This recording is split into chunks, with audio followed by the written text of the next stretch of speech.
Welcome, everyone. How can we improve our discourse when it seems like people hold such radically different views? Can we disagree agreeably? And is it possible to change your mind? We're going to explore these questions and many other pressing issues in this special panel today, which we hope will be the first of many focused on important conversations in the social and behavioral sciences. We want to send a huge thank you to our wonderful students for developing these questions for us for our discussion today. So as we prepare to dive into these topics, I just want to take a minute and introduce you to our expert panel, which features 5 College of DuPage professors. First, Taya Forst is an associate professor of justice studies, where she's an avid champion of giving equal voice and process through restorative practices. She received her Bachelor of Science in Administration of Criminal Justice and Sociology, her Master of Science in Criminal Justice, and her Juris Doctorate with Illinois Bar Admission. Next is Robert Morehead. He's an associate professor of sociology. He joined College of DuPage in 2015. Previously, he was an associate professor at Ritsumeikan University's College of International Relations in Kyoto, Japan. His research focuses on issues of race, ethnicity, and immigration in the United States and in Japan. Next, we have Derek Willis. He's been part of the College of DuPage's Anthropology department for 10 years. He was honored as the Outstanding Faculty Member for Social and Behavioral Sciences in 2014. His research focuses on intersectionality as it relates to the African diaspora. Julie Tritec is an Associate Professor of Human Services. She received her Master of Arts in Community Counseling from Northeastern Illinois University. She's also a licensed clinical professional counselor and certified alcohol and other drug counselor in the state of Illinois. Then we have Professor Deborah Smith. She's the Nursing and Health Sciences Librarian at College of DuPage. Deborah brings over 20 years of experience as a medical librarian, classroom instructor, and patient advocate. Her career includes work at the Mayo Clinic as well as in public and academic libraries. And I'm Jason Florin, Program Co-Chair for Human Services at the college. Our theme today, as well as the title of our presentation, is Constructively Managing Disagreements. And before we get into our specific questions, I think it's important to establish some framework for what we're discussing and have some critical groundwork. So Taya, I'm going to ask you to begin today's conversation. Can you help us understand some of the terminology and what it is we're discussing here? So I'm really excited to be here because constructively managing disagreement, I think, deserves a huge place in our society today. As we are often faced with not so constructive management of disagreement. Because of that, I wanted to start with some definitions from Oxford. So constructively equals in a way that has or is intended to have a useful or beneficial purpose. This is really important to me because I think sometimes we believe we're engaging in constructive management when in fact it's having the opposite effect, right? So we want to just keep in our mind that is this providing some sense of use, some benefit to those who are engaged in the process. Managing is to handle or direct with a degree of skill. Now, this may really span a continuum. Some individuals have obviously expert skills in managing, but I believe that everyone who's involved in a disagreement can take part in the managing piece. Sometimes that means actually giving more of oneself, or in more than not times, falling back and giving less of one's own opinion. And then disagreements, this is where I think it really gets interesting. The act of failing to concur, approve, or acquiesce, lack of consensus or approval. I love that definition because it does not set us up for failure. It isn't you against me or us against them. It's just that we do not have an exact consensus around one particular issue, which then says to me, colleagues, that there's so many other issues that we could have agreement and approval around. So with that, I'd like to hand it back over to you, Jason, to get started. Thank you, Taya. No, I think that helps, just as we're getting into some of these topics and some of these questions, even just to understand what it is we're looking for. I did want to share a quote with everybody to get started from Malcolm Gladwell, one of my favorite authors. He says that it's your responsibility as a person, as a human being, to constantly be updating your positions on as many things as possible. And if you don't contradict yourself on a regular basis, then you're not thinking. And so maybe with that as a kind of backdrop, I'll ask our first panel question, again, coming from our students. And that question is, how can I get my point across in a way that will resonate with both parties? And Deborah, I'm going to ask you if you wouldn't mind weighing in on that. Sure, Jason, thanks. I think this is a wonderful question because the student asked, how can I do it in a way that's going to resonate, right? And if we go with the definitions, carrying on with Taya and what she presented, to resonate is to produce a positive feeling or an emotional response or an opinion. So think about that. If we're going to resonate, we're going to positively influence both parties. Now, how does that happen? You're going to hear a lot of techniques and tips throughout this panel, but I want to start off with some upper level things. First of all, if you want to resonate in a discussion, if you're face to face or in Zoom, think about your body language. What does your body language say? Are you setting up a defensive wall? Are your arms crossed? Or are you open? And do you have a friendly expression? Are you listening? Right? Are you listening? Because that's important. And we heard that in the definitions. Listen. Don't just talk. Take time to take in what the other person is saying. In addition to body language, we also have our attitude. And again, an attitude can be defensive or offensive, or an attitude can be open and respectful. And respect is key to having any kind of discussion and to be able to manage and find solutions, even if the solution is to agree to disagree. The next thing is, what do you bring to the conflict? We all have opinions, we all have strong feelings, and it's perfectly okay to be passionate about your side. But passionate doesn't necessarily mean that we're bringing just emotion to a discussion. A lot of times, if we're going to influence or if we're going to have a great dialogue with someone else, we need to have information and facts. We need to have taken the time to think about what we're going to say or how we feel. And I'm going to take a step back from giving key points to a discussion to talk about place for a minute. As you can see, and as you heard from my intro, I'm a librarian.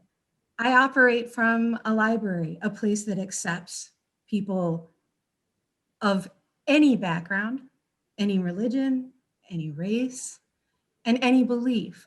We want people to come in and we share information. That information that we can help you find can be the basis for your beliefs and your side of a discussion or a conflict. People are more apt to listen to you if you're well informed. And being well informed doesn't just mean that you've thought about and researched or looked into your side, but have you also opened yourself to the other side? Do you know where the other side's coming from? Do you understand the tenets of their side? So I want to put out there that in any conflict, if you truly want to resonate, don't build a wall. Instead, form a bridge. Be willing to meet someone in the middle and talk about things from an informed perspective. And if you need help with that, you're going to get a lot of input from my colleagues today. But you also always have a place, whether it's a public library or an academic library, you have a place where you can research and have access to information that you may not find on the internet. We've got specialized resources.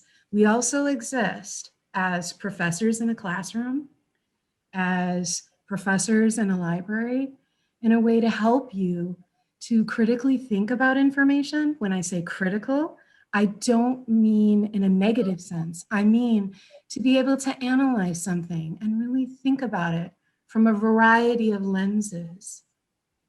So that's what I have to say. It is interesting, the way you're describing it, Deborah. Just the idea of being open-minded enough to see somebody else's perspective and to even acknowledge that you could be wrong about something. It's difficult, right? It's challenging because we're almost set up to believe that we're right. But the idea that you would challenge yourself and just try to hear somebody else's perspective and understand where they're coming from. So kind of piggybacking on that, related to that question, the follow-up question to that is, how can we understand the feelings that are driving someone's views? How can we address their concerns and not just dismiss them? So Jason, when I hear that question, it really reminds me of, Brene Brown. There's a short video clip on YouTube of Brene Brown talking about empathy. And when she's talking about empathy, one of the things that she mentions is that empathy is perspective taking, right? It's being able to not only see things through my lens or my eyes, but also to be able to see them through your eyes. And so that means that I have to be willing to kind of explore that and understand where you're coming from. There might be a specific reason as to why something is, or why somebody is thinking that way, et cetera, et cetera. So for me, it really is about that perspective taking piece and empathy. And the other thing that comes to mind too is that when we are communicating, so often we're very good at talking, but we don't do as much listening, right? And so one of the things, even in human services, I always share with my students is we have to be willing to open up these, right? We have to be willing to open up our ears and really not only hear the other person, but listen to what they're saying. And we practice a lot of skills building of reflective listening, in which I'm going to reflect back to you what I heard you say to make sure that I got it right. Because sometimes maybe you didn't communicate it effectively when you said it. Maybe I didn't hear it correctly or interpret it correctly. And so that reflective piece, which, for human services students is important, but it's important for all communication. Mm-hmm. And so those are the two things that really come to mind for me is empathy and perspective taking and, active listening. Robert, did you want to follow up on that? Yeah, I think sort of Deborah mentions knowing where someone's coming from when they're presenting their argument. And I think that's, or they're trying to make a point. You're having some discussion. Think about the hot button political issues that we've been talking about or arguing about in this country in the last few years. And so it's important to know where that person's coming from. You're thinking about, well, why is this person thinking this way? What's really driving this kind of reaction the person is having? And often in my classes, I bring students back to the work of sociologist Herbert Blumer, who wrote over 60 years ago, noting that feelings of prejudice by the dominant group is often driven by a feeling of a particular sets of feelings that you feel these other groups are just, they're not like us. They're really different from us, that they're taking something away from me. That's a defensive reaction to some felt threat, a group to the group's status. And it could be, the status nationally, people coming and affecting our country. It could be something as small as, your neighborhood. Who's moving into your neighborhood? Are they taking something? Is it going to lower your property values? Is it going to take resources away from your kids at your school? Is something changing around you that you feel it's not a positive change, but it's actually, you get this kind of defensive reaction. It's almost like your arms are up and you're kind of protecting yourself from it. And so if you want to have a conversation with somebody about addressing these issues, you need to be thinking about, okay, why is this person reacting this way? How can I structure my response to this person, the argument that I present to this person, in a way that's going to recognize these feelings and maybe show that maybe this group doesn't pose a threat, that this group isn't different from us, that this group is actually presenting something positive, that they're contributing to our society. I think if we can understand why people are kind of reacting the way that they are, what's really behind that, then we can present an argument that addresses those concerns, as opposed to just labeling that other person as, you're just someone terrible, you just think these horrible things. And that doesn't address the concerns at all. Instead, it just builds up further walls between us. So Robert, you and Julie both mentioned some of the same things along the lines of perspective taking and empathy. So I guess I'm wondering, is that something that, you're just kind of naturally empathetic and you sort of reach out and understand people, or is that something that can be nurtured and developed? So, how do we grow that sense of empathy or perspective taking? How does that happen? I often tell students these things are muscles that we develop. There's skills that we learn. We don't want to think about it in terms of personality traits that, it's not an on-off switch. Either you have that trait or you don't. But it's a skill that you develop, and that all of us, even if you think of yourself as a really empathetic person, we can always do better. And so we focus on how can we improve the skills that we have. I think it's a much more productive approach. Mm-hmm. Jason, I was just thinking about an exercise that I do with one of my students, or an exercise I do with students in class. And, I talk about, okay, let's say, Taya's walking down the hall towards me, and, I see her and I wave, but she blows on by me and doesn't wave, doesn't even acknowledge that I said anything. And I'm like, I could go to a million different, she's mad at me, I did something wrong, right? So that's where my mind goes. But when I can take off my emotion and say, well, what might be some other possibilities that Taya didn't say hello to me in the hall? She could be on her way to a class. She could, be running late for a meeting that she's going to. Maybe she didn't even see me wave. Maybe, So I really try to get them to start thinking about, okay, take out, and that's kind of what you were saying, Robert, take out the emotion for just a second. Mm-hmm. And what are some other possibilities for that? What are some other reasons? Is it possible that this could be a reason as to, why Taya didn't wave to me? And so when we can do that, when we can look at what are some other possible reasons for this person's behavior or their thoughts or whatever it is, that goes back into perspective taking, in terms of, I see things from my point of view, but I need to broaden that view. So there's a kind of a cognitive element I'm hearing, where you're almost stopping yourself and you're self-reflecting, you're checking out, your own thoughts and beliefs before they get so carried away and get wrapped up in the emotionality of the moment. You have to check your facts. I talk about what are the facts. She blew by me. That's all I know, right? Mm-hmm. I think too, for justice study students, we really have a challenge, because most of our students come in and they're very much strong opinions, right, mm-hmm. about things. And they've been taught that in order to be successful, they need to be advocates and almost dogged in their approach. And so one thing that we like to do is we say, thank you for your opinion. Now argue the other side. Because actually, especially within law, you are paid based upon things that you can actually think of or anticipate. And that's actually how you're able to even convince the other side that what they're saying is or isn't, the most appropriate solution. So I think it definitely is not something that comes natural to us. But when we do it in a way that it lords authority over others, I think this is where it becomes problematic. Except, so if I'm in the classroom and I'm saying, I hear you, I hear what you're saying, you believe the Second Amendment is, and I'm not going to even give that opinion because that could go a million ways. But then when I open it up to say, now argue the other side, most people just are frozen. Yeah. I think we fail to understand, most of us could not articulate the other side. And so that is how we begin to interact and share with one another to figure out how we can get to this point. Yeah, I love that idea of, trying to think the other side through. I'm sure when you were in law school, you had to do that. I remember my wife having trial ad where you put together an entire case, and then midway through, the professor says, okay, now flip. Now you're going to go from defense to prosecution or vice versa, and put together the entire opposite case or poke holes in the case that you had previously made.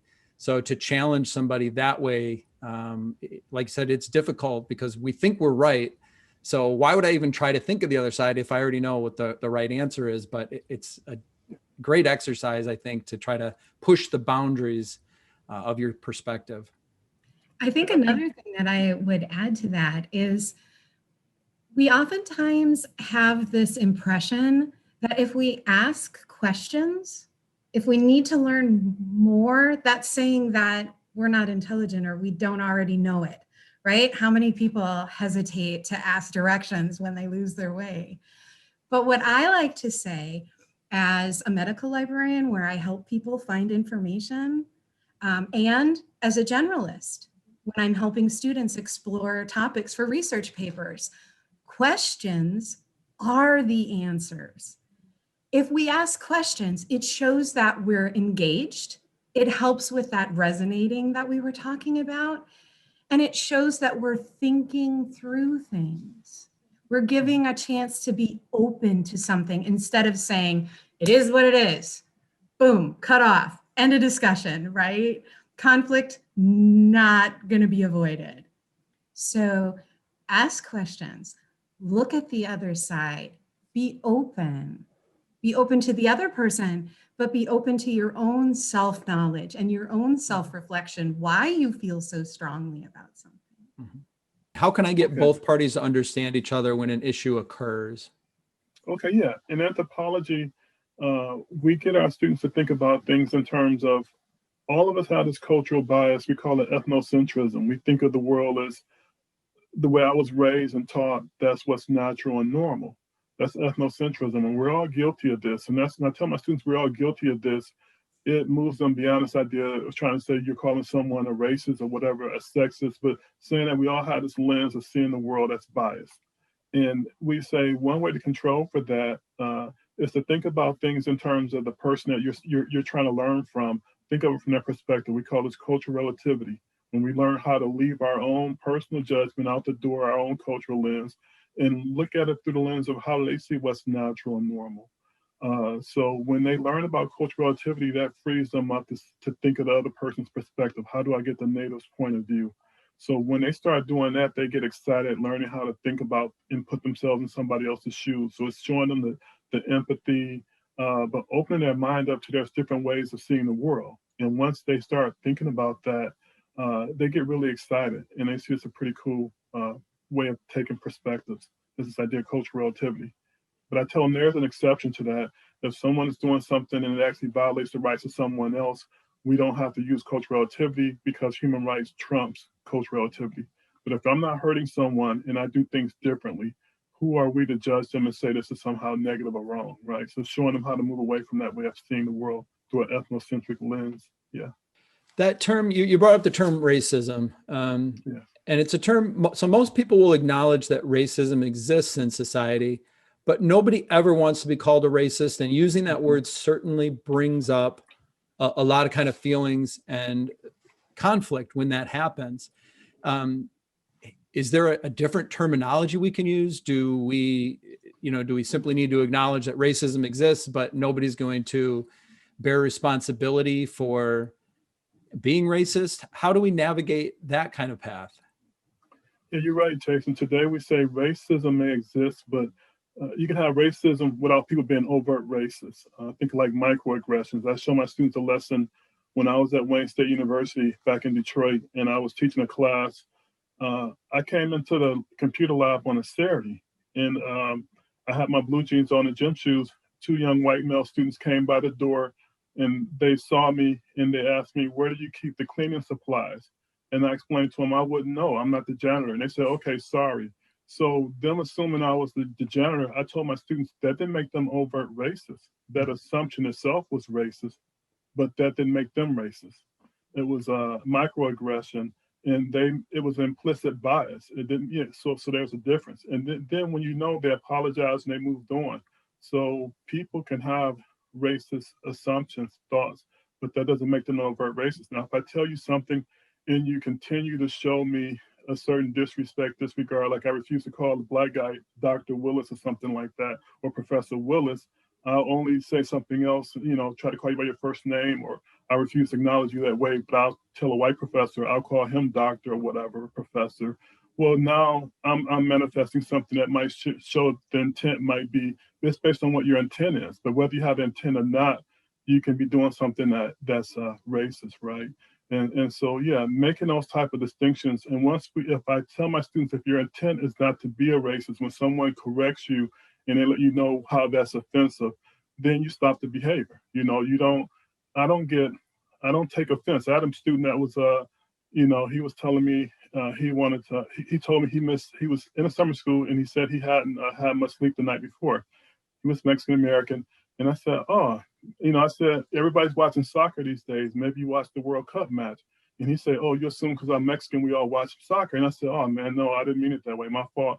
And so I never made that statement again. But, and then when he saw me the rest of the semester and the way I engaged him, he saw that was never my intent. So the way he saw me conduct myself the rest of that semester, he got comfortable and he moved away assuming that I was somehow a racist person who was anti-Mexican or something like that.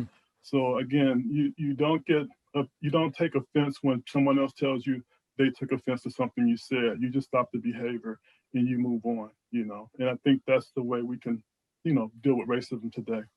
It's a great example of empathy too. Absolutely.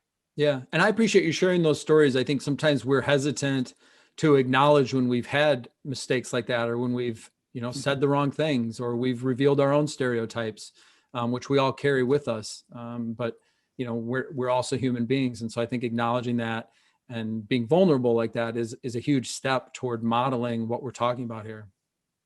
And I think too, we often think about racism in our society in terms of, it's bad people who have these, negative thoughts, and then they do negative things based on these negative thoughts.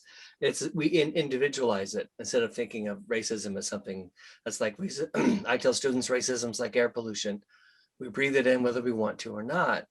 And so how we think about, if you're trying to call someone out on something that they said or raise attention to a comment that they made, it's important to frame that conversation not in terms of whether that person is or is not racist, but about what that person's actions. That because if the conversation becomes about whether someone is or is not racist, how do you prove that? Where does that conversation go? There's no direction for it to go in a way that's going to be positive. Someone's going to say, well, I've known this guy for my whole life, and I know that deep down inside that person's not racist. Well, in the end, the thing, the action the person took still had that negative consequence. And can we address that negative consequence? I play video in my race class from Jay Smooth, who says, I don't care if someone steals my wallet. I don't really care if deep down in that person's heart that they're, really a thief. I just want my wallet back.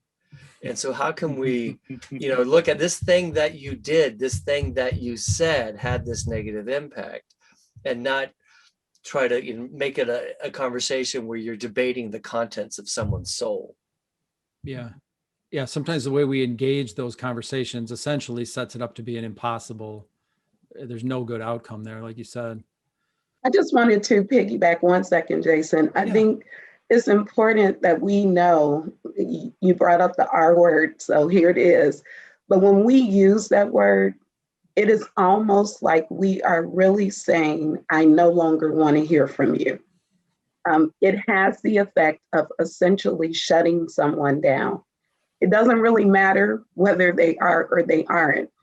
I've learned that what we're trying to do is engage conversation, right? We're trying to get to some end. So I think what Derek said about implicit bias is really important. And the way that I tend to deal with that is I say, hey, look, we all have implicit bias. In fact, if you were to show the brain, there's over 150 implicit biases in each and every one of us. And I show this really cute, colorful picture of all these things that make us up.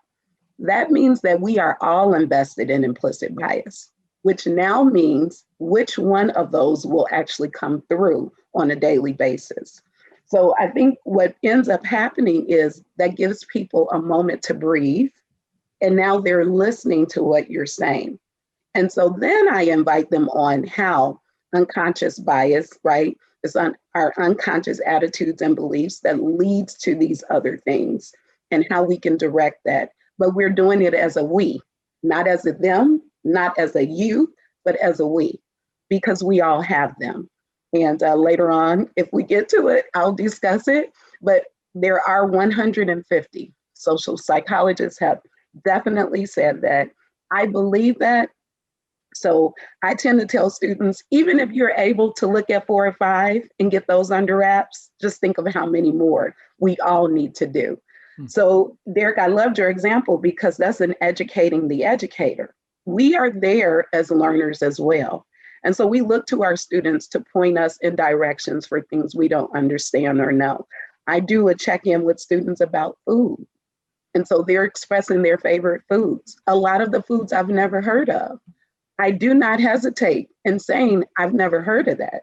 Tell me about it. Oh, that sounds delicious. Where would you get this ingredient? You know, it's engaging people where they are and where they feel comfortable so we can move beyond the categorization. Julie, I just wanted to step back for a minute and see if you wanted to follow up at all with Derek's comments about the question of, how do you get both parties to understand each other when there is an issue or when there is disagreement there? Again, for me, it goes back to kind of coaching people on, perspective taking and looking at what are, what are the other possibilities in the situation? Why is that person thinking or behaving in the way that they are? And when, somebody mentioned earlier, we don't do that just right. We have to learn how to step back from that. And we have to develop those skills. And when we can kind of model those behaviors, when we can coach people on those behaviors, I think it makes a world of a difference in terms of learning new skills and how to, again, step back, take the emotion out of it, and what are some other possibilities in the situation.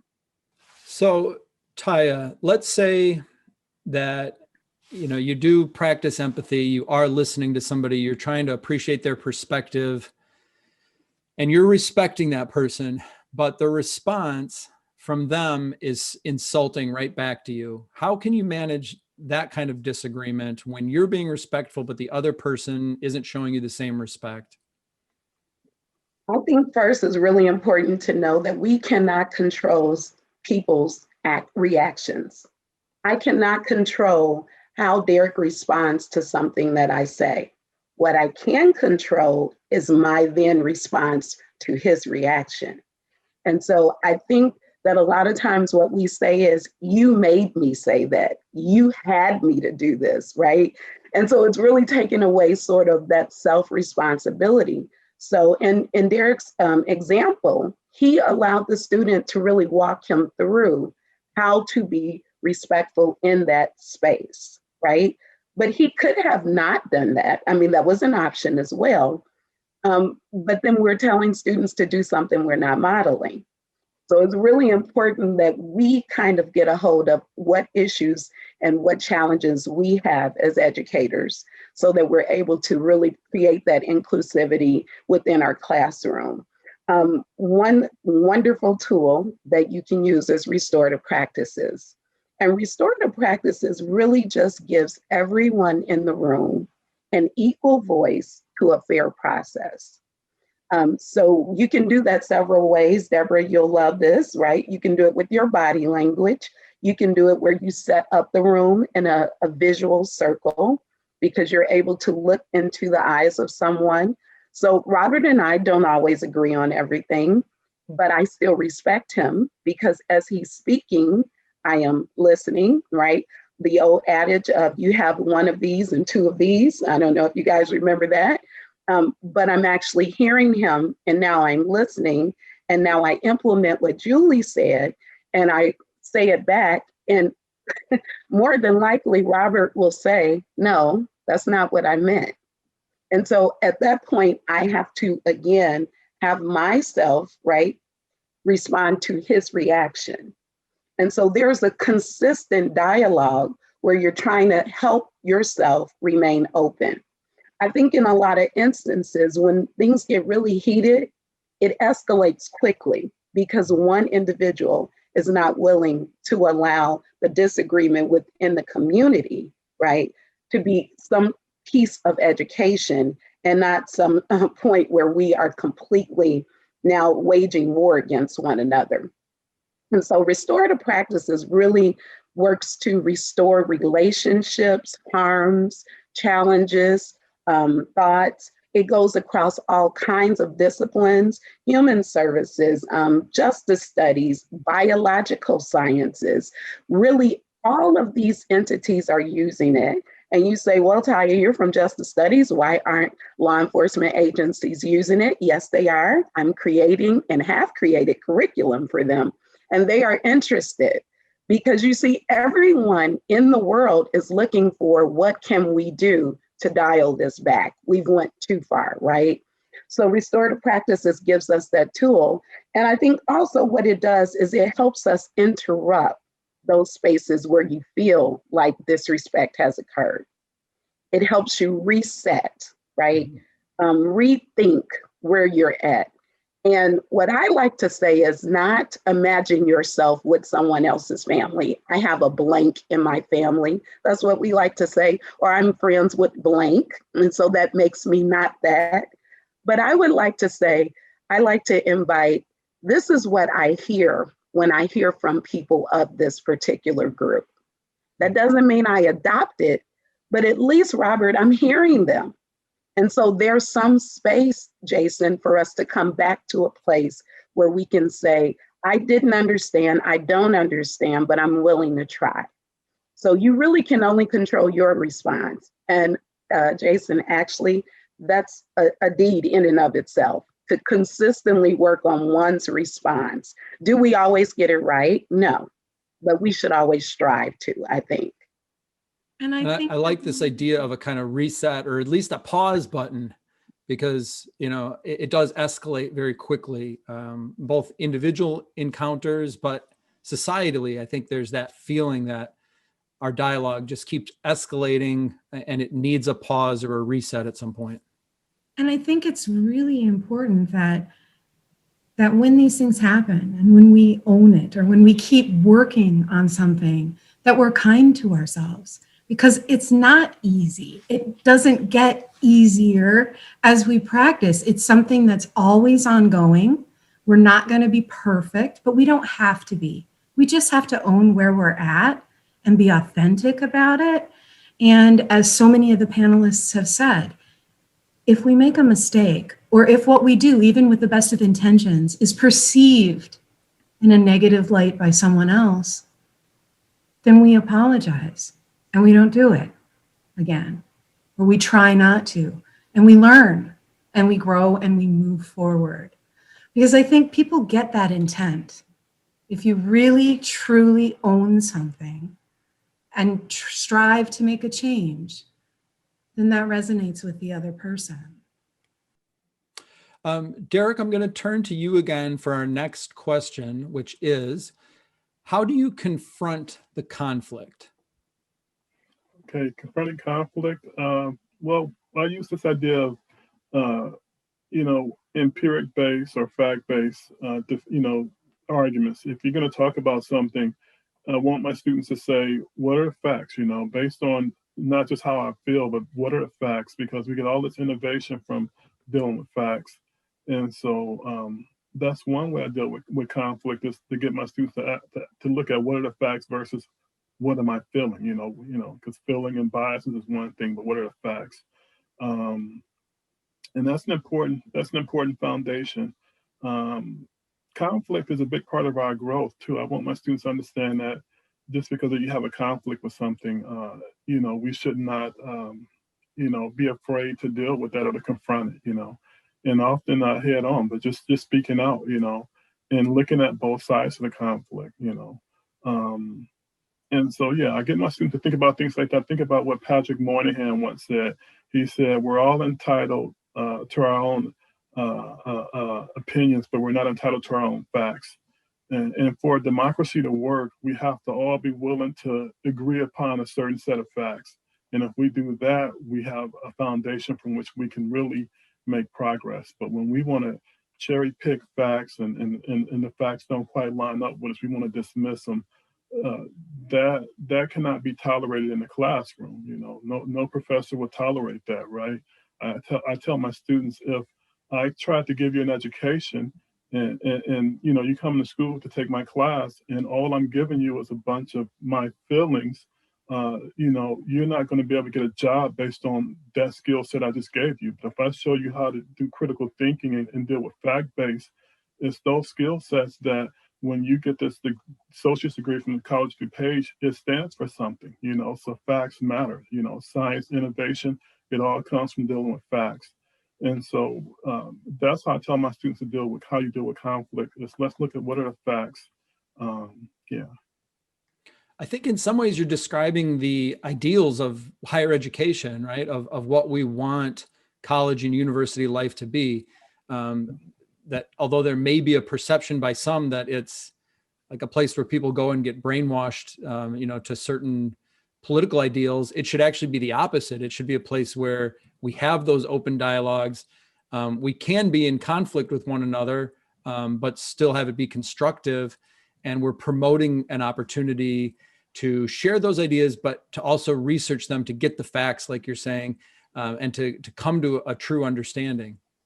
Absolutely, Jason. It's a place for self-reflection. I went to college and I met people that were different from me. And I remember when I started doing research in the HIV field, because I lost a brother to HIV/AIDS, and I wanted to do research to see how do we stop this scourge that's affecting our community disproportionately. And my brother was an injecting drug user, and I assume most of the people who got HIV were injection drug users. But once I started working in this community, I found the biggest population at risk were men who had sex with men. And I came from a, socially conservative background where there's a lot of homophobia around. But in anthropology, you have to walk in someone else's shoes. You have to show empathy. So once I started doing research in this area, it made me deal with and address my homophobia. And so I learned how to embrace and respect and treat this community with the dignity that they deserve. And so that's what education does for us. It allows us to question whatever assumptions that we start out with. And then when we learn to get the facts, that facts, people, if you don't know better, it's hard for you to do better. But once you're armed with the facts, now you have the tools to grow and to move away from whatever assumptions that you started out with. So college is the place where you develop those skill sets, for life. You've already, Derek, started to touch a little bit on the next question, so I'll kind of keep it with you for a minute. If you have two people who just seem diametrically opposed or having this kind of radical disagreement, just opposite viewpoints, how do you pose a solution when you have two people with a radical disagreement like that? Yeah, that's a really good question. Again, looking at facts, I learned in theory, there's this concept called binary opposition. We often see the world in terms of polar opposite. It's a way to create order in the world, So we say up, down, hot, and cold, and it gives us a sense of feeling like being in control. But you're seeing things as a sort of zero-sum game. There's winners and losers. There's good and bad. And often reality in life might be more nuanced than that. Life is often gray. There are two things at once. I think of the nature-nurture debate. You have the science community saying, I'm the product of my genes, biology. That's the reason why people are the way they are, because of their genes. And then you have another set that says it's because of our environment. It's because of culture. It's the way I was raised. That's helped me become who I am. And today we know that debate has been made obsolete because we're the product of both our genes and our environment. They both greatly shape how we turn out, but they don't totally determine how we turn out, but they greatly shape it. So this idea of binary opposition, that type of lens, it lends itself to this ability to where we have a hard time thinking about the other person. But when we think of the idea that there may be two things going on at the same time, and it doesn't have to be an either or, but it can be both. It's getting people to see that. And I think people like that have been in marriages that's been successful, you learn how to think about your partner's perspective, showing empathy and validating where they're coming from. And when both parties do that, then you can have a win-win scenario. But that's the way I deal with those conflicting positions. Did anybody else want to weigh in on that concept of, when you have two people who seem radically opposed to one another or having this disagreement, politics are one that of course come to mind, but it could be other types of disagreements. Is there a middle ground? Is there a solution? What's the end goal of some of those interactions? I think sometimes you have to introduce, and it is by practice, right? What we mean by solution. So it's almost a renaming of what a solution is. Are we looking for a solution that would bring harmony from that disagreement?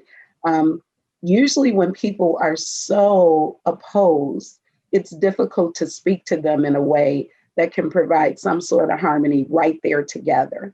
I'm going back to restorative practices. It allows you to speak to either party separately and really hear what it is they're wanting to get out of this interaction.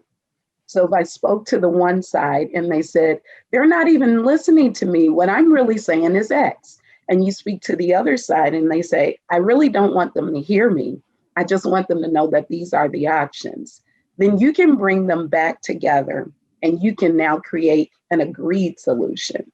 And that means that not that there's some end result that you'll take away, but that we understand here's what our communication looks like. And I think a lot of times we forget that as an option. We think either I'll bring you to my side or you'll bring me to your side. And those are not the only options that exist, right? So it's really sort of redefining and redesigning what we mean by solution. I have to say though, Jason, for me, if people are really invested in being opposite and they no longer want to be involved, you may need some space and time. And I think that's okay. It's okay to have space and time.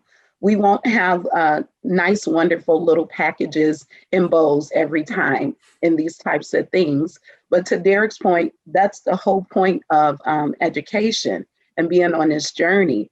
And to Deborah's point from the beginning, right? We want to make sure people understand that they are able to change their minds and you don't have any negative repercussions because of that. So that's a part of our higher ed, I think, our calling that we really strive to do as instructors in the classroom.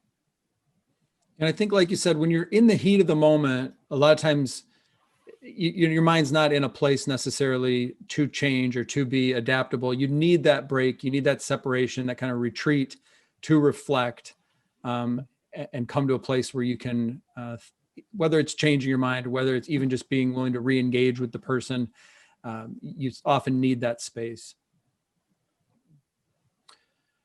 Taya, while we're talking, I'm going to throw out a difficult one here. This is, one that, but we all deal with social media on some level. And the ways that we communicate now are different than ever. So right now we're a year into a pandemic that has very much changed the way society interacts. But even well before that, we have all these modern communication tools. We have Facebook, we have Instagram, we have Twitter, we have email, we have text messaging. We communicate with each other differently than we ever have before.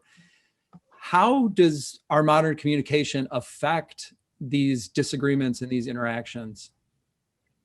So it's important to remember that our modern communication was created by humans, and humans have implicit biases, and there are 150 of them. You're going to hear me say that over and over again. I think I want to go back to something Derek said. When we think about implicit biases, and we'll tie this all together with social media, it really is reflective of religion, upbringing, education, culture, ethnicity, race, appearance, weight, income, parental status, family status, sexual orientation, age, physical ability, gender, mental ability, emotional ability, just to name a few. Please do not think it's exclusive. It isn't, or inclusive, whichever way.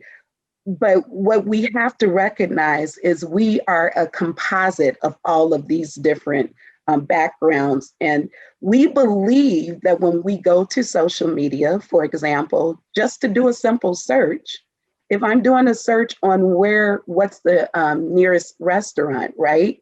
That particular engine has used all kind of algorithms to develop where we're going. But it's not just the algorithms of the area.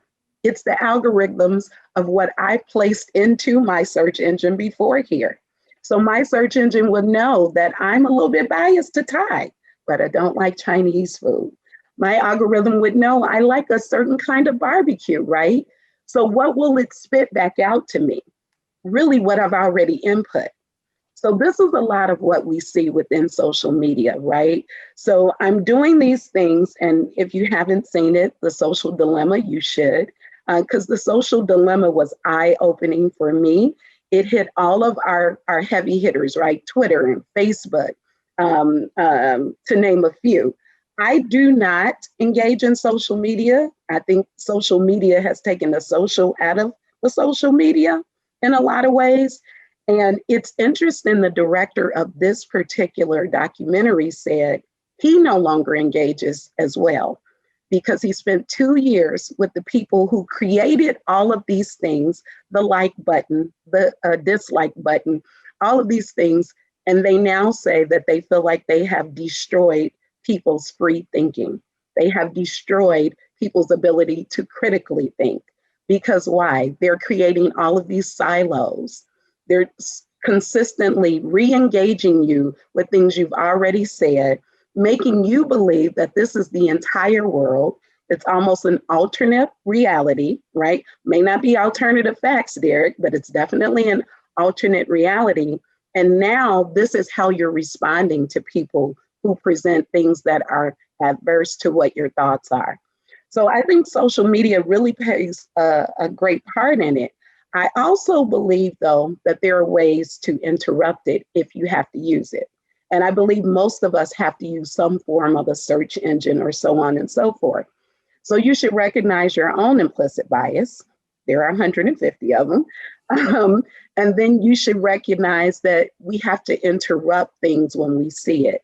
Derek spoke about those issues that came up with homophobia or so on and so forth. But I'm going to just give you 4 of the top ones, Jason, because I think this is what really helps people. There's the affinity bias, and that's where human nature just gravitates to individuals who look like, sound like, write like social media, them, right? I only want to be with people who are like me. The halo effect, believing that every good person, all they can say is good. There's no, other side to this. There's only good. So if this person says this, I have to believe it. I leave off critical thinking. I leave off any questioning. I even leave out just respectfully disagreeing. There's the halo effect. The perception bias. The perception bias says that when I have a certain stereotype or attitude, you say, wait a second, Taya, that's not me. Remember, we all have implicit bias. There's 150 of them.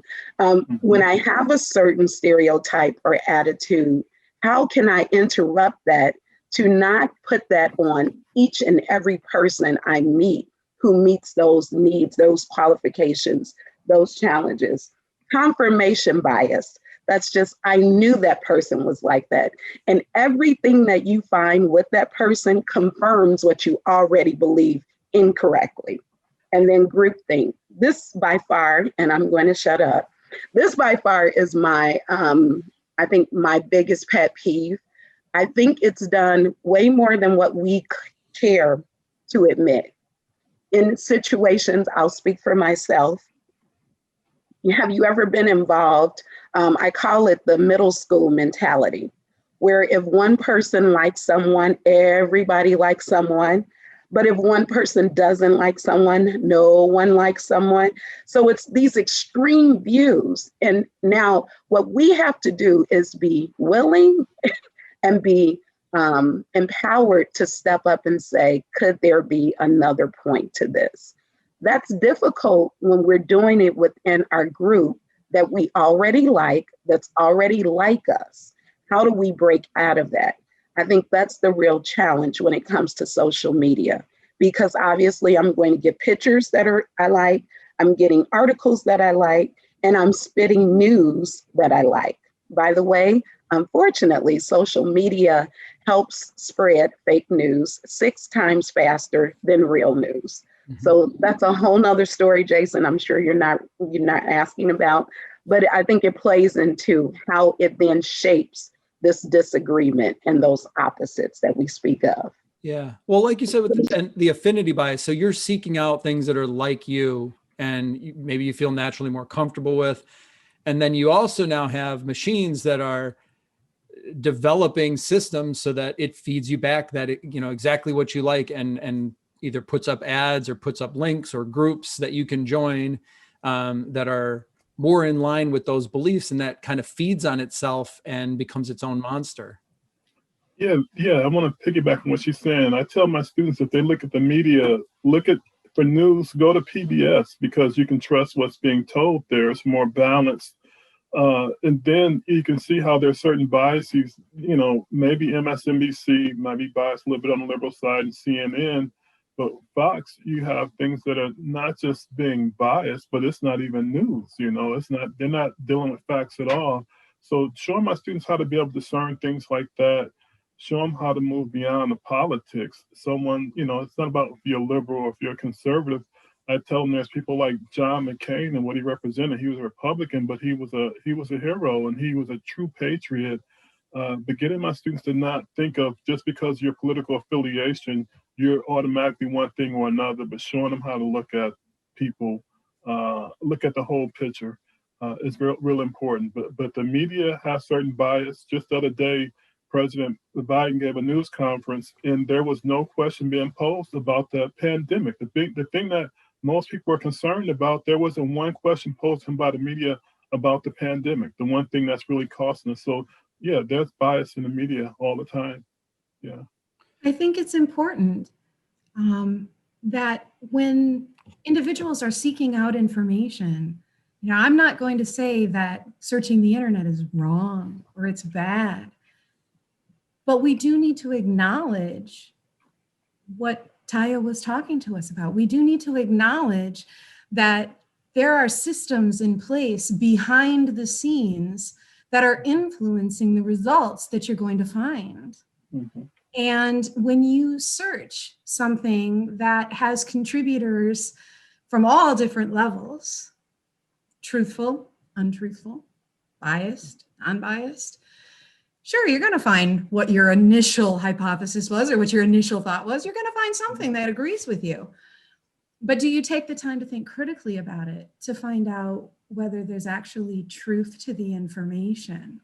And I think that that's one of the things that in higher education, we lead you to finding resources that don't have that hidden agenda to influence you one way or another, to purchase something or to think a certain way. And some of those resources that you can find are, once again, at your local library, which has resources that are carefully selected and designed to provide all sides of an issue and are designed to be searchable without an intent to sell you something or persuade you a given way, so that you can apply your critical thinking skills. And if you need to improve those critical thinking skills, libraries also have staff members and have resources to help you.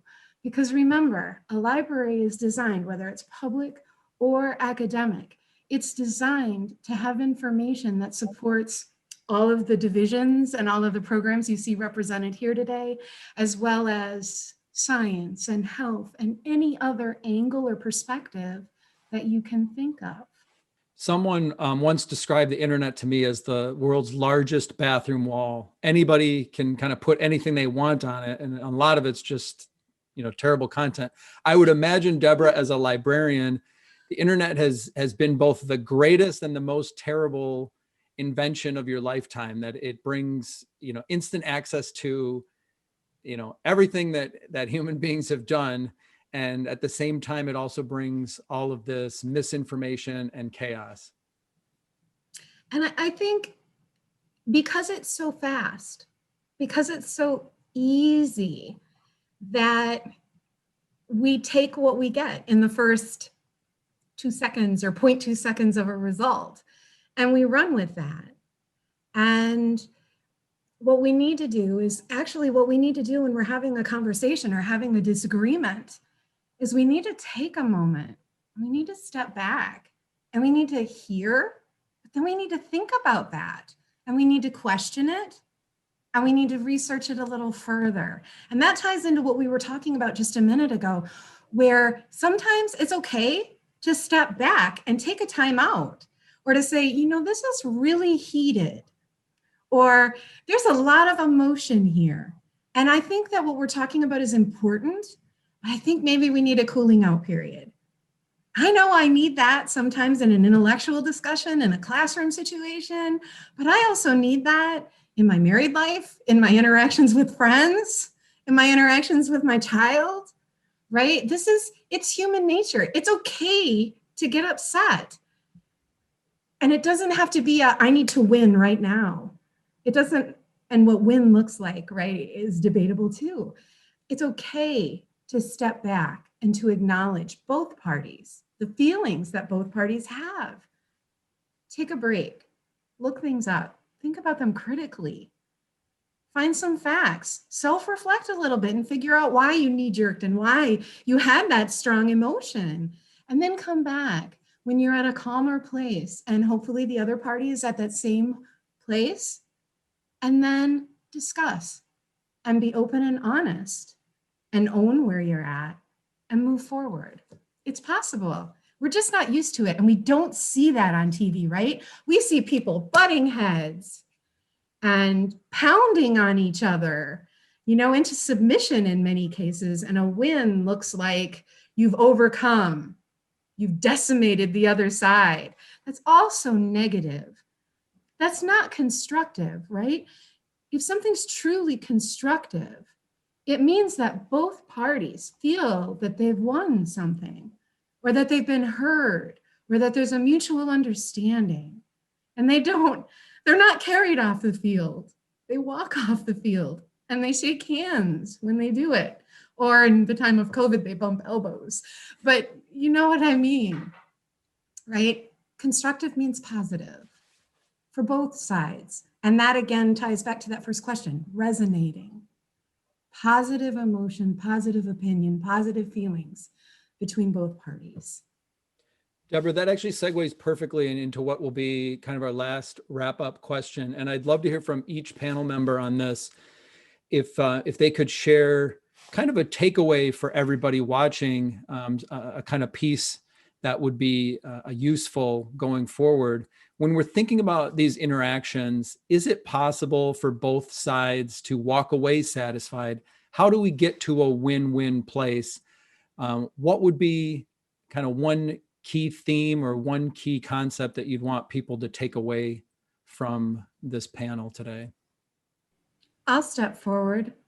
I think that for me and what I try to teach my students and other people that I'm interacting with, a win-win when there's conflict is when both parties can walk away feeling that there was a mutual respect between the parties, and to be able to feel like I did my best to listen and to communicate, and I tried to be open, and maybe I changed, maybe I didn't, maybe we just agreed to disagree, but that you feel good about your actions.